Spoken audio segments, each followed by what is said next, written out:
નીતિશ નાયડુએ પીએમ મોદીને આ મામલે સાથ ન આપ્યો। એનડીએના સાથીદારો અચાનક ક્યાં ખોવાયા? આજે 10મો આંતરરાષ્ટ્રીય યોગ દિવસ છે। આ અવસર પર આજે વડાપ્રધાન મોદીએ શ્રીનગરમાં યોગ કર્યા હતા। વરસાદના લીધે વડાપ્રધાન દલ સરોવરના કિનારે 7000 લોકો સાથે યોગ કરી શક્યા નહોતા, પરંતુ કાર્યક્રમનું સ્થળ બદલી હોલમાં શિફ્ટ કરવામાં આવ્યું હતું, જ્યાં પીએમ મોદીએ 50 લોકો સાથે યોગ કર્યા હતા। યોગ દિવસ નિમિત્તે તમામ રાજ્યોના મુખ્યમંત્રીએ પણ આવા જ કાર્યક્રમો માં ભાગ લીધો હતો। જો કે સૌથી વધુ ચર્ચાનો વિષય એનડીએના મજબૂત સાથીદારો નીતિશ કુમાર અને ચંદ્રબાબુ નાયડુ રહ્યા હતા, જેમણે આંતરરાષ્ટ્રીય યોગ દિવસની ઉજવણીથી અંતર જાળવ્યું હતું અને કોઈ કાર્યક્રમમાં યોગ કરતા નજરે ચડ્યા ન હતા। ઉલ્લેખનીય છે, કેન્દ્રની એનડીએ સરકારના સહયોગી જેડીયુ અને ટીડીપી આ કાર્યક્રમમાં જોવા મળી ન હતી। બિહારમાં આયોજિત યોગ દિવસ કાર્યક્રમમાં પણ મુખ્યમંત્રી નીતિશ કુમાર હાજર રહ્યા ન હતા। બિહારમાં જેડીયુના સહયોગી ભાજપના નાયબ મુખ્યમંત્રી સમ્રાટ ચૌધરી અને વિજય સિંહા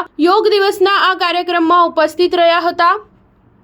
એનડીએના બીજા સૌથી મોટા સહયોગી ટીડીપીના વડા અને આંધ્રપ્રદેશના મુખ્યમંત્રી એન ચંદ્રબાબુ નાયડુ પણ યોગ દિવસ પર યોગ કરતા જોવા મળ્યા ન હતા। તેમણે સોશિયલ મીડિયા પર યોગ દિવસને લગતું કંઈ પણ ટ્વીટ કર્યું નથી। એકંદરે આ યોગ દિવસ પર એનડીએના બંને મોટા સહયોગીઓ ગાયબ રહ્યા હતા। સ્ટાર ન્યૂઝ 7 હંમેશા સચ્ચાઈની સાથે।